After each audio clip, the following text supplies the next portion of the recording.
नमस्कार एवं good morning दोस्तों। तो कैसे हैं आप सभी। हम उम्मीद करते होंगे अच्छे होंगे, अपने पढ़ाई की ओर फोकस कर रहे होंगे, क्योंकि पढ़ना बहुत ही जरूरी है। आप जानते हैं बिना पढ़े हुए आजकल कुछ होने वाला नहीं है। लोग आज नौकरी की भाग दौड़ में इस तरह से लगे हुए हैं कि कुछ होने वाला है नहीं बिना जो अच्छे से पढ़ रहा है। ठीक है, जो मतलब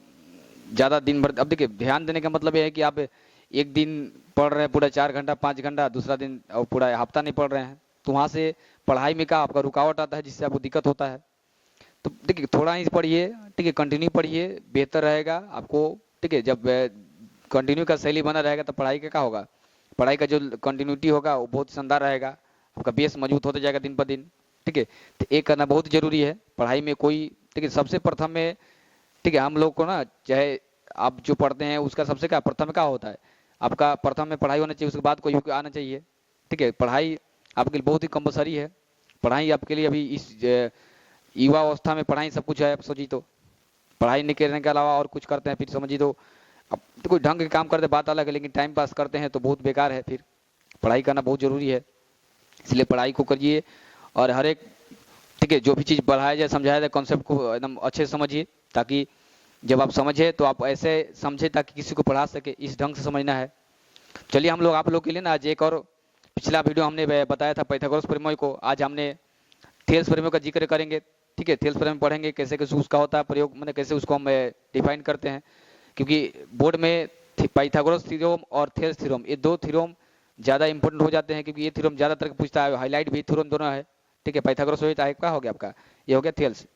इसलिए जिसे हम पाइथागोरस समझे हैं ढंग से, अच्छे ढंग से, उसी पर का काम करेंगे, थेल्स को भी समझेंगे। इसलिए आप लोग वीडियो में कंटिन्यू बना रहिएगा, ताकि हर एक पॉइंट को समझना आपके लिए का बहुत ही जरूरी है। चलिए हम ध्यान देते हैं, समझते हैं। देखिए हम लोग किया गया, हमने यहाँ पे कुछ लिख लिया, देखिए दिया हमें लिख लिए हैं, दिया हमें लिखेगा। देखिए सबसे पहले का परिमेय दिया है, परिमेय का दिया हम पढ़ते हैं। परिमेय दिया थेल्स परिमेय कि यदि किसी, ठीक है, त्रिभुज में, त्रिभुज के ना एक भुजा के समांतर अन्य दो भुजाओं को भिन्न भिन्न, क्या हो जाएगा, भिन्न भिन्न, ठीक है, भिन्न भिन्न बिंदुओं पर प्रतिच्छेद करने के लिए, देखिए क्या कर रहा है, एक त्रिभुज है, क्या है, एक त्रिभुज है ना, एक त्रिभुज के ना समांतर, ठीक है, एक त्रिभुज के एक भुजा के समांतर, एक भुजा हो गया इसके समांतर, ये वाला भुजा हो गया आपका डी, भुजा के समांतर भिन्न भिन्न बिंदुओं पर, मतलब अलग अलग बिंदुओं पर, यहाँ वहाँ से भिन्न बिंदुओं को क्या करने के लिए, प्रतिच्छेद करने के लिए, क्या करने प्रतिच्छेद करने के लिए एक रेखा खींची जाए। तो हमने क्या किया, एक रेखा खींच दी यहाँ पे प्रतिच्छेद करने के लिए, बी डी डी, एक रेखा खींच लिया। ठीक है, तो रेखा खींची जाए तो, ठीक है, वे दोनों भुजाएं, कौन दो दोनों भुजाएं, ये वाला, ये दोनों भुजाएं, ठीक है, एक ही अनुपात में क्या होगा, विभाजित होता है। ठीक है, क्या कहते हो आप, एक ही अनुपात में क्या होते हैं, विभाजित होता है। मतलब कहने का मतलब हो गया कि अब ये दोनों हम जब समांतर कर रहे हैं तो देखिए ये वाला भुजा ये वाला आपस में क्या हो गया, अनुपात में हो जाएगा, मतलब ए डी बराबर का होगा बी डी हो जाएगा, और ए बराबर का होगा इसी हो जाएगा। मतलब यहाँ पे हम लिख सकते हैं सिद्ध करना में, क्या लिख सकते हैं, लिख सकते हैं कि ए डी, क्या लिख सकते हैं, ए डी बटा में क्या हो जाएगा, ए डी बटा में हो जाएगा बी डी, यहाँ बराबर हो जाएगा ए, क्या हो जाएगा, ए बटा में आपका हो जाएगा ई सी। यही आपको प्रूफ करना है, यही क्या करना है, सिद्ध करना है। अब सिद्ध करने के बाद हम क्या लिखते हैं, रचना लिखते हैं, क्या लिखते हैं, रचना, यहाँ लिख लेंगे रचना। रचना मतलब जो आपका डॉट लाइन होता है उसमें क्या क्या किए हैं काम, वो रचना। तो रचना में देखो, रचना में क्या करना है, रचना में करना है कि बी, ठीक है, बी, ठीक है, बी हो गया, बी ई, ठीक है, बी को ई से, ठीक है, सी को डी से, फिर डी को एम से, ठीक है, और ई को एन से क्या किया, मिलाया। इतना लिख सकते हैं डायरेक्ट, मैंने हम बोल सकते हैं बी, ठीक है, बी को ई से और सी को डी से, ई को क्या हो जाएगा, ई को एन से, ई को एन से हो गया, और क्या करेंगे, और डी को एम से मिलाया, एम से मिलाया। ये चीज आपको लिखना पड़ेगा सर। ठीक है, तो क्या हम लिखे यहाँ पे, लिखे कि डी को ना ई से, ठीक है, और क्या लिखे, फिर लिखे सी को डी से, ई को एन से, और डी को एम से क्या किया, मिलाया। वो हम रचना में लिखना पड़ेगा आपको। ठीक है, अब यहाँ से हमको लिखेंगे प्रमाण, क्या लिखेंगे, प्रमाण लिखेंगे। तो प्रमाण देखिए, प्रमाण में क्या लिखेंगे, यहाँ लिखेंगे प्रमाण। ठीक है, प्रमाण, प्रमाण देखिए, प्रमाण में क्या लिखना है आपको, प्रमाण में लिखना है कि त्रिभुज ए डी ई, क्या होगा त्रिभुज ए डी ई, ठीक है, त्रिभुज ए डी ई का क्षेत्रफल। अब त्रिभुज ए डी ई का क्षेत्रफल लेंगे तो इसका क्षेत्रफल कितना निकलेगा, ठीक है, इसका क्षेत्रफल निकालने, इनका क्षेत्रफल क्या 1/2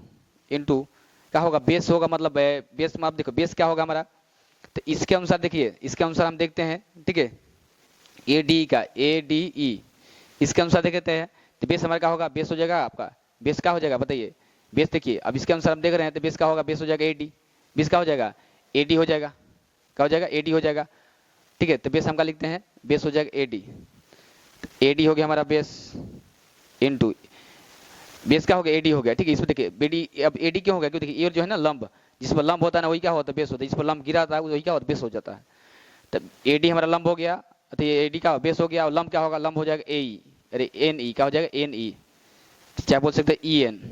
एन क्या हो जाएगा, ई एन हो जाएगा लंब, तो क्या होगा त्रिभुज क्षेत्रफल क्या होता है, ठीक है, लिखने त्रिभुज ए डी ई का क्षेत्रफल क्या होगा 1/2 into A D into E N, इस तरह से। फिर वही लेंगे त्रिभुज, त्रिभुज क्या लेंगे, इसमें देखिए बी, ठीक है, बी ना बी डी ई किसा लेते हैं, बी डी ई का क्षेत्रफल, अब बी डी देख समझिए बी डी ई इस त्रिभुज का क्षेत्रफल, तो बी डी का क्षेत्रफल निकालेंगे तो बी डी क्षेत्रफल वही फॉर्मूला आएगा 1/2 इंटू, ठीक है, क्या लिखे बी, लिखे ना बी डी ई, इसका फॉर्मूला लिए, तब इसका फॉर्मूला लेंगे ना, अब इसमें देखिए क्या आएगा बेस, बेस क्या आएगा थोड़ा ध्यान दीजिएगा,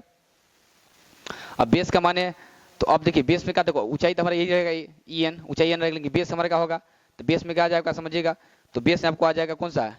ये आ जाएगा बी डी, बेस का हो जाएगा बी डी होगा, इसका बेस का होगा बी डी होगा, क्योंकि इसके अनुसार देखिए यहाँ पे जो है ना इसके अनुसार ये जो लाइन है ना इसी पर क्या होगा आपका, पर इसमें ना आपका ये बेस, इसके लिए ये देखिए ए वाला त्रिभुज के लिए ए डी के लिए बेस ए वाला था, अब इसके लिए क्या होगा, इस त्रिभुज के लिए बेस क्या हो जाएगा, इस त्रिभुज के बेस वाला हो जाएगा बी डी, तो यहाँ हो जाएगा बी डी, क्या हो जाएगा बी डी इंटू का होगा ई एन, ये हो गया। अब इसको हम क्या मानते हैं, इसको मानते हैं, ठीक है, अब इसको दोनों को डिवाइड करते हैं, क्या करते हैं डिवाइड, मान लीजिए हम डिवाइड करते हैं इसे, ये क्या करते हैं डिवाइड करते हैं, तो अब मान लीजिए डिवाइड करते हैं तो ये दोनों कट जाएगा, ठीक है, 1/2 कट जाएगा, ठीक है, एरिया से ये सब एरिया कट जाएगा आपका, ये भी कट जाएगा समझिए, तो ये भी क्या हो कट जाएगा, तो क्या बचेगा आपका, यहाँ बचेगा ए डी बटा में बी डी, इसको मान लेना है इक्वेशन नंबर 1, ए डी बटा में क्या बी डी बचा, इसको क्या मानना है इक्वेशन नंबर 1 बता मानना है। अब यहाँ देखिए यहाँ समझिएगा, अब जैसे इसको किए उसी पर हम क्या करेंगे, इधर देखिए क्या किस में करेंगे, इसमें उस पर क्या करेंगे, कैसे करेंगे, मान लीजिए लेंगे हम लोग त्रिभुज लेंगे ए, ठीक है, A D E, A D का ना ए डी का क्षेत्रफल दोनों का हम लेते हैं, ए डी तथा रेशियो करके लेते हैं, ठीक है, ए डी का क्षेत्रफल हम लेते हैं, क्या हो जाएगा आपका, यहाँ पे हो जाएगा डायरेक्ट कर देंगे मान लीजिए, अब देखिए यहाँ के अनुसार लेंगे इसके, अब यहाँ पे देखो लंब बदल जाएगा, लंब का होगा, लंब हो जाएगा डी एन, लंब जब डी एन होगा तो बेस का होगा ए डी का, माने इसका बेस का होगा ए बी डी का बेस वाला, देखो अब जब लंब ए वाला लंब था तो ए वाला बेस था, लेकिन अब इसी में इस त्रिभुज में जब ए वाला का हो गया, ये दोनों लंब हो गया डी एम, क्या होगा डी एम आपका क्या लंब होगा तो बेस का होगा ए ई, तो यहाँ लिख लेंगे ए ई, ठीक है, यहाँ क्या होगा 1/2 हो जाएगा 1/2 गुने ए ई, क्या हो जाएगा ए ई इंटू का होगा, मैंने पहले ए ले लिए बेस, ऊंचाई क्या होगा, ऊंचाई हो जाएगा डी एम, क्या हो जाएगा डी एम, ए हो गया। फिर यहाँ पे बटाम करके उसी का ले लेंगे, किसका लेंगे अब देखिए यहाँ पे इसका लेंगे डी सी ई, किसका एरिया ऑफ त्रिभुज ऑफ डी सी ई का क्षेत्रफल, डी सी ई का क्षेत्रफल, इसका करेंगे वही पे 1/2 आएगा। अब देखिए इसका बेस क्या होगा, इसका बेस हो जाएगा वाला किसका, देखिए डी सी ई ऐसा, ठीक है, इसका बेस क्या होगा, ये वाला होगा ई सी, यहाँ लिख लेंगे ई सी इंटू हाइट आपका ऊंचाई क्या होगा, ऊंचाई होगा डी एम, ये होगा डी एम। अब देखिए ए से ये कट जाएगा, इससे ये भी कट जाएगा, एरिया सब कट जाएगा, तो यहाँ पे क्या मिल जाएगा आपको ए ई बट्टा में ई सी, ए ई बट्टा में क्या मिल जाएगा ई सी मिल जाएगा, ई इक्वेशन का हो गया, ये हो गया इक्वेशन 2, समीकरण का होगा 2 हो गया। अब यहाँ पे एक टर्म लिखना होगा, कि त्रिभुज एबीसी में बीसी के समांतर, किसका, त्रिभुज एबीसी में बीसी के समांतर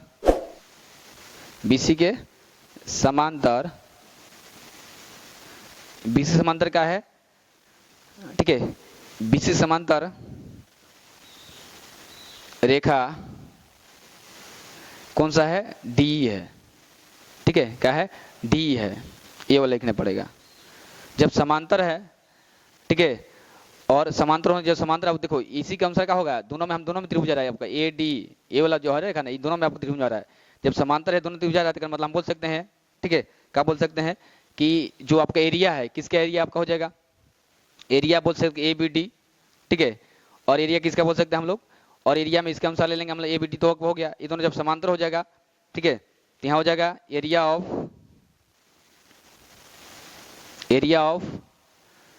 क्या हो जाएगा आपका, एरिया ऑफ, इसके अनुसार देखिए, जब ये दोनों समांतर है, इसका देखिए एरिया आपका होगा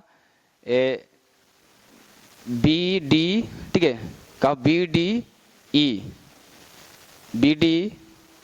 बराबर एरिया ऑफ, मतलब क्षेत्रफल समझिए, एरिया ऑफ का लेंगे हम लोग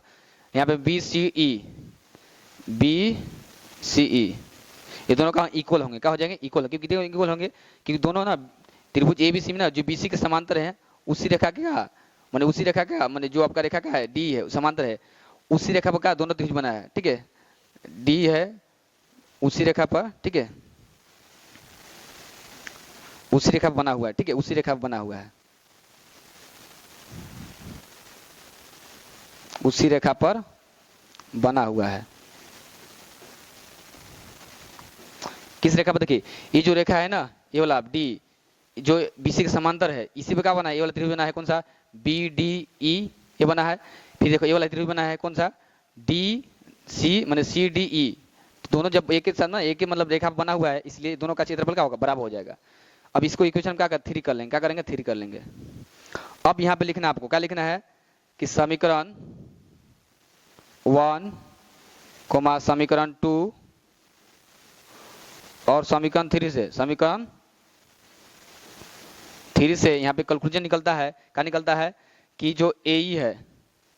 क्या है, यहाँ पे वाला दोनों का करेंगे तो क्या है, ए डी क्या हो जाएगा सर, तो ए डी बट्टा में हो जाएगा बी डी बराबर क्या हो जाएगा, चलिए इधर लिखते हैं, ठीक है, यहाँ लिख लेते हैं, ठीक है, इसका ये हो गया आपका ना, चलिए इधर लिख लेते हैं, यहाँ पे इसके अनुसार हम लेते हैं, ठीक है, समीकरण 1, समीकरण 2 और समीकरण 3 इसके अनुसार लेते हैं, तो क्या हम लेंगे यहाँ पे, तो यहाँ पे क्या आएगा, जो ए ई ना क्या आ जाएगा आपका ए डी बट्टे में क्या आएगा, बी डी बराबर ए ई बट्टा में क्या होगा, ई सी, ये आपका हो गया प्रूफ, क्या हो गया है, ये हो गया प्रूफ्ड, ये प्रूफ हो गया, यही प्रूफ आपको करना था। तो ये इसको हम बोलते हैं, क्या बोलते हैं, थेल्स प्रमेय, क्या बोलते हैं, थेल्स प्रमेय को, ठीक है, एक तो हम पाइथागोरस पर लिए, इसको हम क्या कहते हैं, थेल्स प्रमेय कहते हैं। तो इस तरह से आपको बनाइएगा, तो इसमें भी क्या 5 नंबर कोई भी काटने वाला नहीं है आपको, ठीक है, इसलिए ढंग से बनाना क्या है, बहुत ही जरूरी है, ठीक है, इसको आपको नोट डाउन करना बहुत जरूरी है। हम बहुत ही आसान भाषा में बताने का प्रयास किए हैं, ताकि जब बनाइएगा तो आपको 5 नंबर, देखिए इस 2024 जो आपका एग्जाम है, इस एग्जाम में कंफर्म है या तो पाइथागोरस प्रमेय या तो थेल्स प्रमेय आना ही आना है। इसलिए आप ये वीडियो को देख रहे हैं तो बिना अच्छे से वीडियो को देखे बिना, बिना कंटिन्यू देखे बिना भागिए मत वीडियो को देख करके, ठीक है, पूरा वीडियो देखना बहुत जरूरी है। हम सिंपल में बताएं आपको, ताकि हर एक चीज समझे आए, ठीक है, और समझ करके आपको नोट डाउन भी करना है, ताकि आप जब उसको देखें तो आपको समझ में आ जाए और आप आराम से एग्जाम में का 5 नंबर लेकर के आ सकते हैं। 5 नंबर आपके लिए फिक्स है, यदि आपको ये चीज़ समझ में आ गया होगा तो आप वीडियो कैसे लगा आप जरूर बताइए कमेंट में, और हमारे चैनल पर पहली बार आए होंगे तो चैनल को सब्सक्राइब कर लेना है, और उसके साथ साथ बेल आइकन भी का जो घंटा उसको दबा लेना है, क्योंकि उसको दबाने में पैसा नहीं लगता है, आप दबा दीजिएगा तो हम लोग सही रहेगा, ठीक है। अब जो आपका लाइक का बटन उसको भी दबाना है, ताकि लाइक के माध्यम से आप हमको बता सकते हैं हमको कितना समझ में आया, ठीक है, वो आपके लिए क्या है, एक मतलब बोल सकते हैं शिक्षक के लिए ना दिया गया है, जो आपका दान के रूप में है, ठीक है, तो वो चीज़ बहुत जरूरी है। तो आपको कैसा लगा कमेंट जरूर बताइएगा, तब तक के लिए चलते हैं।